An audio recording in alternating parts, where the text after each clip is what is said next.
Satu petugas kantor imigrasi kelas 1 Jakarta Utara tewas ditusuk oleh 3 pelaku tindak pidana terorisme asal Uzbekistan saat berupaya kabur rumah detensi imigrasi.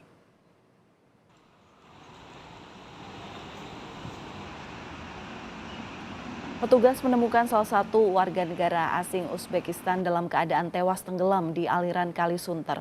Total ada 4 WNA Uzbekistan ini yang kabur dari rumah detensi imigrasi Jakarta Utara melalui atap pada Senin dini hari. Dalam pelariannya, mereka sempat melukai petugas dengan menggunakan pisau dapur. 3 orang petugas imigrasi dan 2 anggota Densus 88 Polri pun terluka. Bahkan satu di antaranya petugas imigrasi akhirnya tewas. Keempat WNA asal Uzbekistan ditangkap Densus 88 Polri pada 24 Maret silam terkait kasus terorisme.